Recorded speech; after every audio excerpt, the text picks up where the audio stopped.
okay? And I love you all. You all know I do. I show up for your things. I give you money. And I volunteer to work.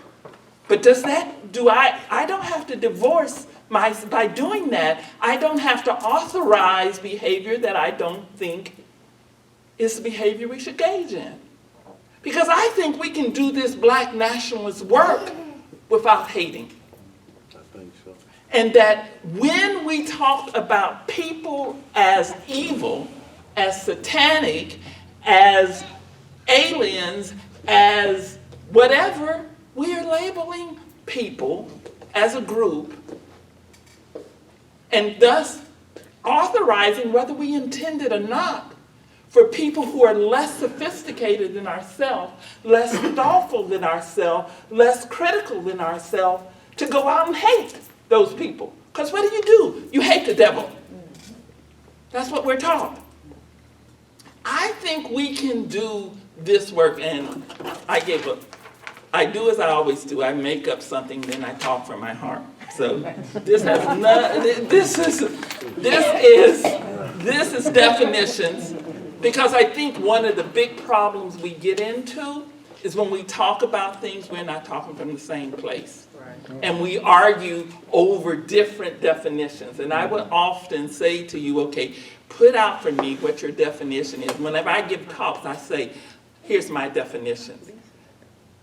Don't argue with me unless you want, if you want to change my definition, then let's start there. Because otherwise we're going to be talking around each other. Okay? So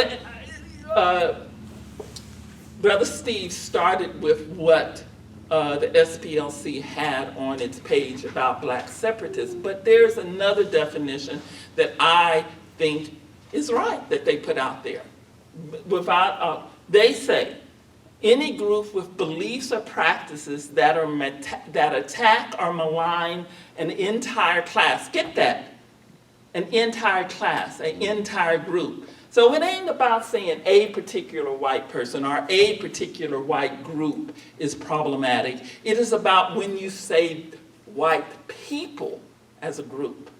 When you say, so you can talk about the Anti-Defamation League and not be anti-Jewish, but if you start talking about Jews this and Jews that, then you've crossed over a little bit, in my mind, okay? And it does not imply. So how do we do this work? Because we have been oppressed, and we have good reason to hate. You know? Oh, yeah. I came from an abusive home. I decided that my foster mother beat me, sexually abused me, and the emotional abuse was incredible. And the reason I'm outspoken is because when I left her house at 19, I made myself a promise. I was going to say what I had to say to whatever group I'm in front of, because I spent 19 years being silent. Okay?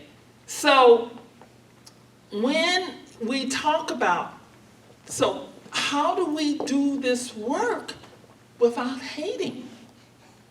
So that when we become free from this system, because we're free I am free in my soul. Come on. I am free in who I am. Right. I'm just not free in this system. That's right. And there's a difference. Yes, it is. Okay? But when I am free in this system, how do I avoid being an abusive parent? Right. Because all I learned from my foster mother was to be abusive. And so we have to work on not being oppressors. And we start that work by not condoning hate. So how do we do that in our black nationalist work? In my mind, and I've just given this some thought, we talk about white supremacy and white privilege. Jewish supremacy and Jewish privilege. We talk about the system and the institutions, not the people. I think that's Yes, of course it gets carried out by people. But it gets carried out by non-white people, and it gets carried out by black people. And so if we're going to talk about getting rid of an institution and a system, when we talk about white people, we're talking about too narrow. Because the system of white privilege, the system of white supremacy, whatever way it got started, is now reinforced by all kinds of people. Okay? We talk about anti-black bias and anti-black racism. Okay? When we talk. Both explicit, because there sure is a hell of a lot of explicit, but also implicit, because those kinds of anti-black bias and anti-black racism maintains systems of white privilege. And and then when we talk about black separation, and I think it is an appropriate thing to talk about, but we always talk about it as a logical solution to an immovable system of white supremacy. And to avoid continued abuse. Of course it is. It is a logical solution to a system. But what we don't talk about is white people being evil, white people being satanic, white people being as a group. We talk about the system and the privilege and how what we're doing is in response to that. And I think as far as SPLC is around, first of all, this is nothing new. They had, the labeling of the group is old. Very old, maybe 40 years old. So it's just coming to, we don't let it affect our own individual behavior. Did it affect? Not at all. I knew. I show a film that labels that says the Nation of Islam is a hate group, and I always cut that in off. Okay, but I don't let it affect my behavior in terms of who I work with and how I support them. And I think that's one of the things we do. But we cannot deny that if a group has belief or practices that attack an entire group, that's a valid, in my mind, assessment. Now, if they're not assessing other people the same way, that's a great critique. If other people that they could, if in fact they're using information that is too old, that's a great critique. And say, how do you know that this is still true? You're using information that's 40 years old. That's a great critique to go back to them on and to say to the school board. Okay. That's right. Also, because this is what this is. This isn't about the SPLC. I don't care what the SPLC.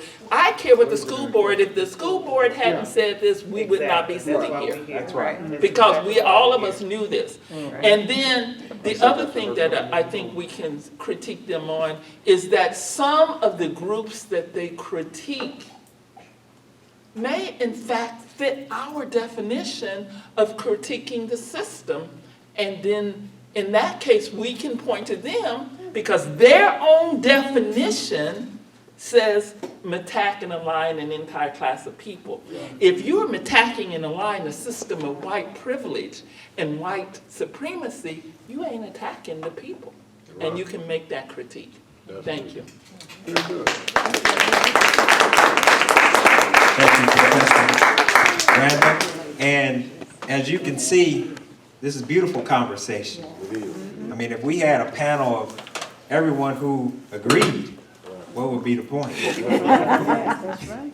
So let me introduce now the head of the local chapter of the new Black Panther Party, our brother who is working hard in the community, our brother Donald Dominique. Thank you guys for coming out. I just want to kind of piggyback on what Professor Randall was talking about. Let me tell you about the new Black Panther Party, okay? Because I don't think a lot of people understand what the new Black Panther Party is. The new Black Panther Party is an organization that patterned itself after the original Black Panther Party, but there are some differences between the new Black Panther Party and the old Black Panther Party.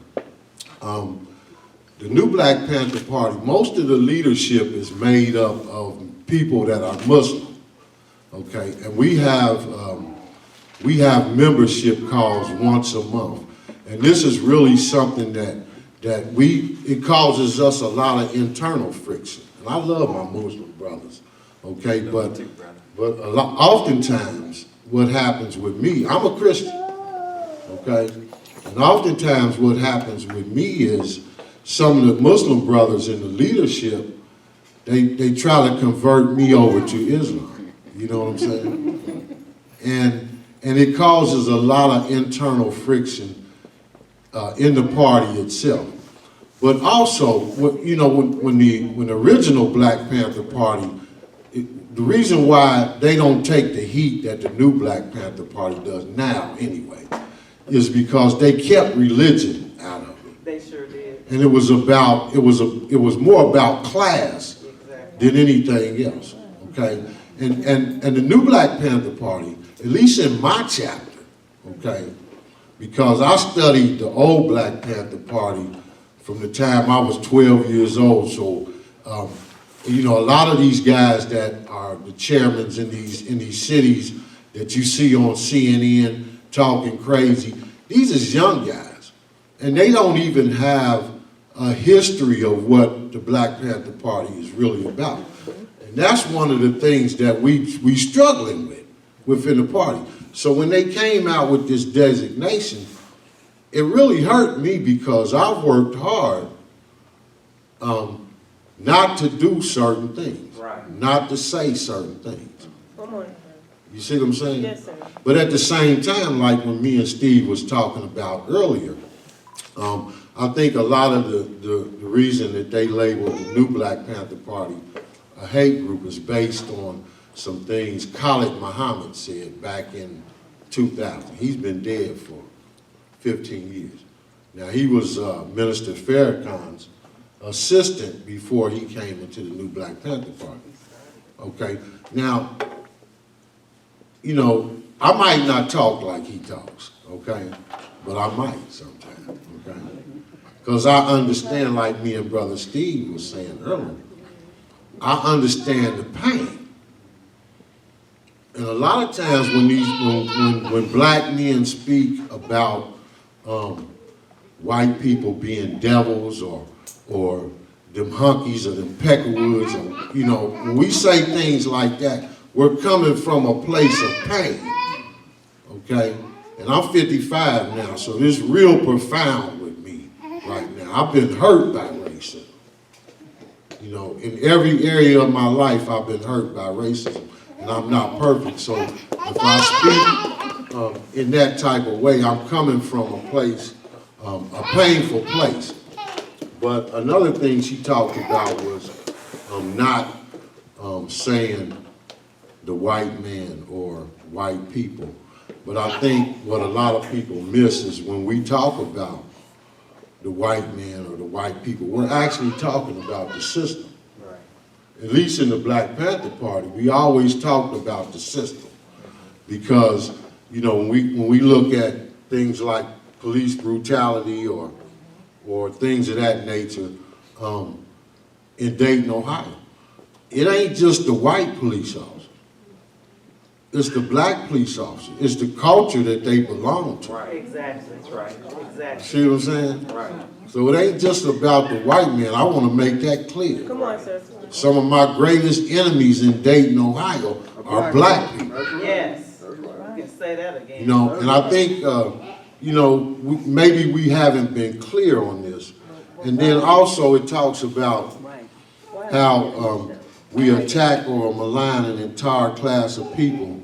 And we don't do that. That's right.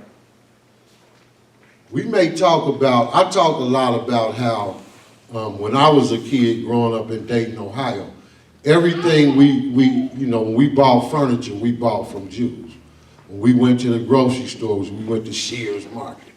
When we went to the doctor, we went to Jewish doctors. And what we talk about is how the Jews, when we say the Jews are bloodsuckers, basically, okay? When you hear some of the Panthers or some of the Muslims say that, Right. what we're actually saying is that they got rich off of us, and then they left us hanging. That's right. And all this hell we got going on in the ghetto now, the Jews that got rich off of us are contributing nothing to building our community back up. So I understand clearly what Minister Farrakhan is saying. Right. And then on the other part of that, you know, as a black man growing up in America and having that low self-esteem and that low self-worth that we have, because, you know, Huey talked about when he was in grade school and how his teachers treated him a certain way. Yes, sir. Yes, sir. You know, and he said one time his teacher sent him to the board and told him to write this word, spell this word out on the board. And he knew how to spell it.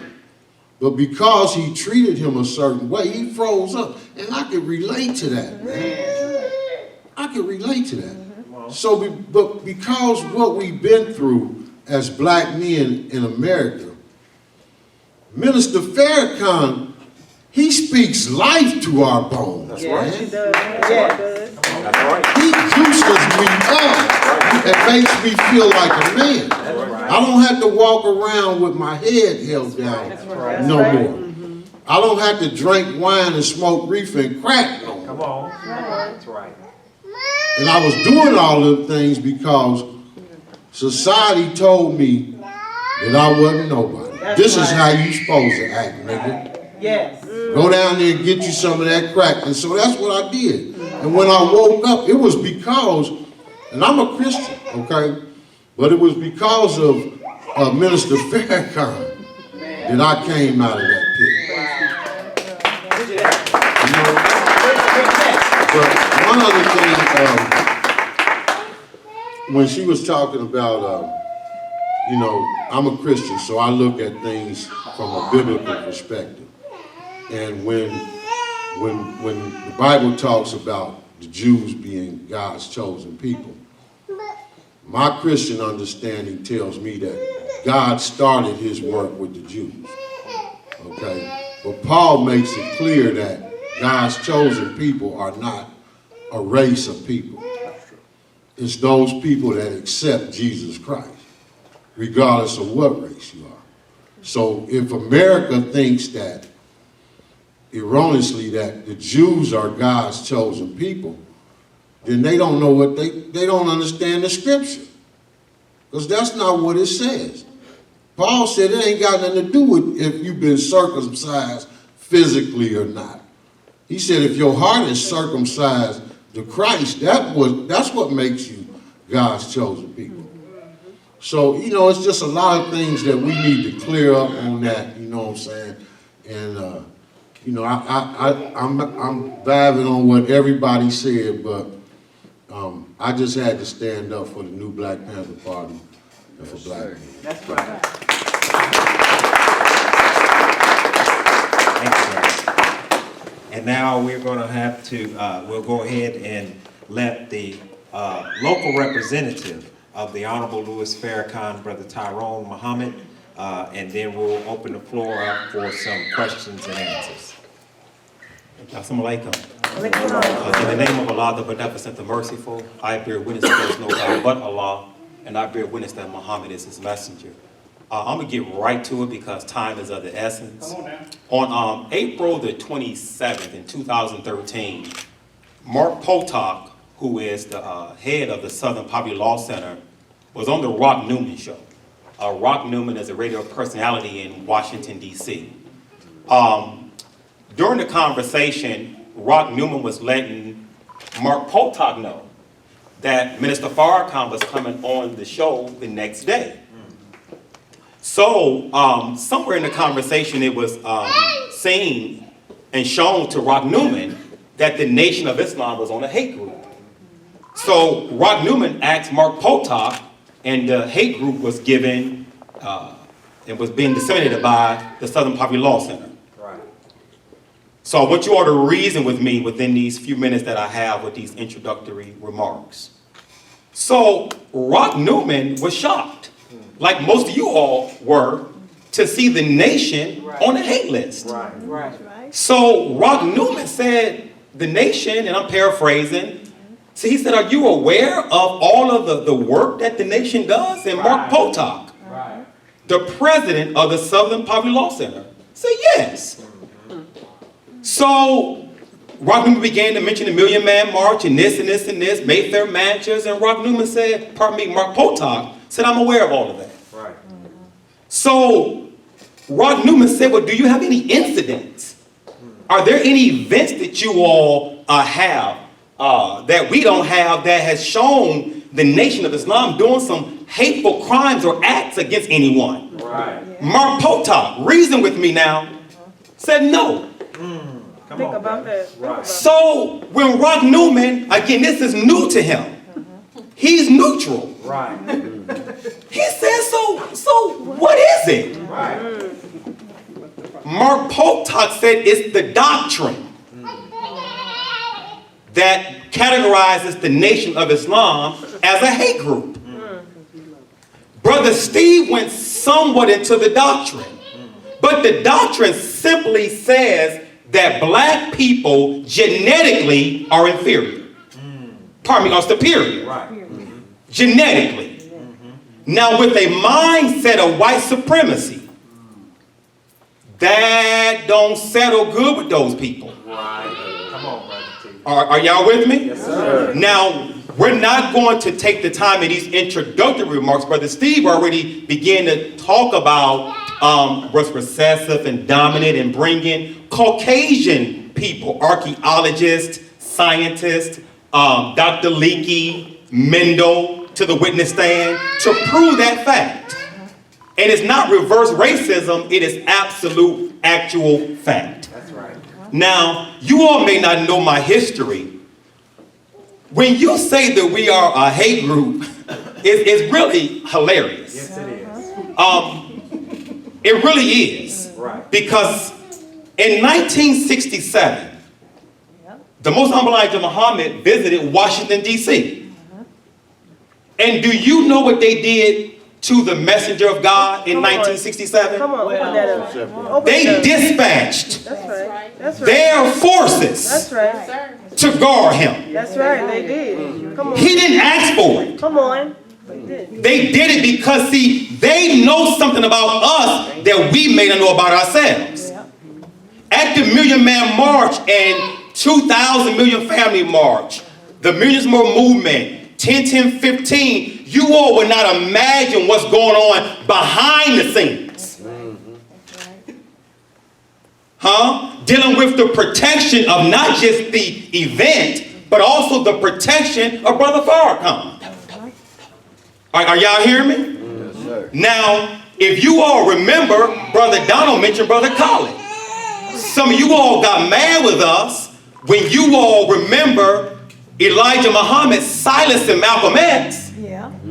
And also silencing, Farrakhan silenced Dr. Colin. Right. Come on.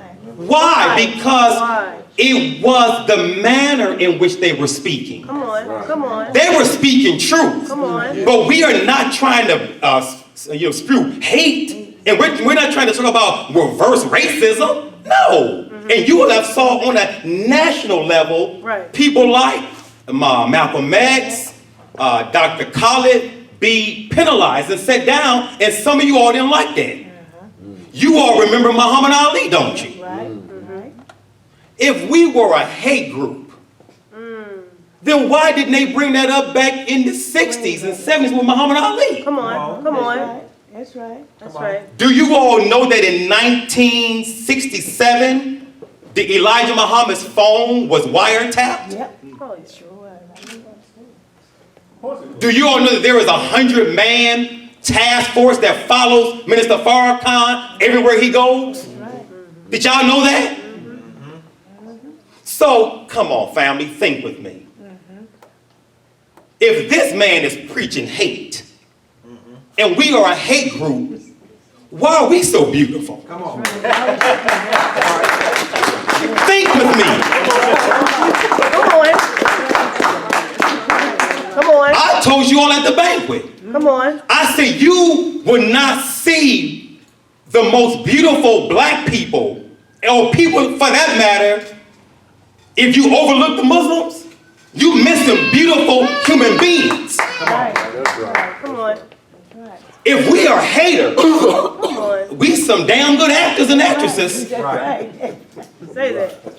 You all know dang blame well we ain't no doggone haters. Come on. Right. And you all know Brother Farrakhan is not that. And I know I have to land this plane. Last point I want to make. We are taught and trained, Brother Marlon, as FOI. FOI is the name given to the military training of the men who belong to Islam in North America. That's right. We have a vanguard class of women That's right. who are trained to kill That's right. That's right. But this, right. Thank you, but this. if we are aggressed upon. That's it. That's it. How we don't care as much as a penknife. That's right. Real, bro. That's right. So if we were haters, then why don't we look at the U.S. Why don't we look like the U.S. Why don't we look like the U.S. government? Right. Right. So real. Open it up. Why don't we look like Mossad? Open it Come up. on. Right. Open it up. Clan. No. You know, we don't have a hate movement. We absolutely have a love movement. That's right. That's I right. used to be a district captain, and I was responsible for every man throughout Ohio, Pennsylvania, parts of Pennsylvania, and Kentucky. Right. I've had the honor and privilege to sit with Brother Farrakhan, not one-on-one, but amongst others on so many occasions. Yes, sir. Not that I'm any better, Yes, sir. not that I'm so special, as a representative of this great group of people that I have the responsibility to serve. Brother Farrakhan, if you want to talk about a man that is the embodiment of the will of God, Come on. and that loves God, Yes. and despite his enemies, he's cautioning us Come on. on how to deal with his enemies that we may possibly convert them. Come on. No, we're not a hate group, we are a love group. Yes, sir. All right, thank you, brother. And what we're going to do right now is we're going to open up the floor to some questions. I'm going to stand up here, and if you want, you can come to the mic and ask your question. I can't come to you because it won't stretch that far. So some of the interesting points, though, is the system of art, Judaism versus Zionism. I think Brother Tyrone had touched on that. Another thing that I think, Mark, you touched, or Professor, you touched on, is the Southern Poverty Law Center and their spread of information. I don't know if you all know that they work with the Department of Homeland Security.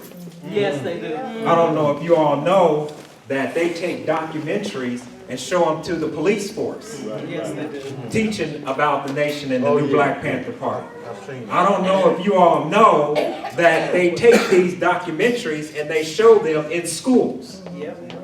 So in essence, they are spreading hate and discrimination and prejudice against groups that have no physical history of showing any type of hate. Now, if a man is going to teach hate, you think that it would be carried out by some action, right? No, Well, let's look at it because No, well, just let me comment on it. All right. Because if we go down that road, that the only time a group, not an individual, can be labeled as a hate group is when they take some actual action, then the majority of the current white hate groups will be off the list. Because just like you all, they are chapters sitting in small communities, talking a bunch of stuff, and not taking any actions. Now, if you want to change the definition, that's certainly something to argue. But you also have to argue the ramifications of doing that. And the ramification goes way beyond just what will happen to the Nation of Islam and the new Black Panthers. it also goes to the 5, 10 times more, I mean, it's even more than that, white hate groups that are on there who are just chapters of national groups who have taken no action. The Nation of Islam and the New Black Panthers are not the only groups on the list who have not engaged in any kind of overt action. So I just want to say that a change that put action in is a ramification that's going to have a huge ramification for us being able to fight white privilege and white supremacy. All right. I just wanted to clarify, as far as hate and action is concerned, is that the Nation of Islam does hate, and there's an action that follows it. So what is that action that follows it? We hate this immoral culture. We hate the processed food, the GMO, the genetically modified foods and the processed foods. Right. So you distance yourself from what you hate. And so this is really what the enemy hates about the Nation of Islam, because we are building our own culture. I had a couple of comments, and one quick question that I noticed that none of the panelists actually addressed, that you read in the definition from the Southern Poverty Law Center, dealt with racism.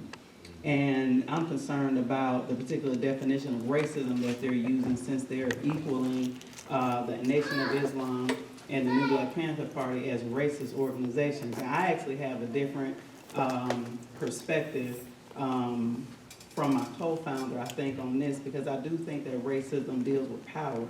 And I think that when you're talking about groups of white people or groups of black people, however you wanted to slice it and dice it, the fact remains that white people in this country, and really the world over, control every institution that anybody ever deals with, all the institutions. And so that's power. And I think we have to have some kind of conversation about the power dynamic in this particular conversation. And I also wanted to highlight that I think that it's critically important to keep at least on your minds and on the horizon. And the reason that while we're here, Professor Randall mentioned it, is because of the Dayton Board of Education, okay? And so I think that, Racial Justice Now really should, definitely should have been a part of this program because of that. David Ezrati has written a piece, and in his piece, he actually identifies Racial Justice Now as a hate group, okay? So let's actually deal with that piece of it as well, because I think that matter of fact, I know the reason why the Dayton Board of Education did this at this time and right now is to delegitimize racial justice and the impact that we have had on the Dayton School Board, because everybody knows, and I brought it to Joe Lace's attention.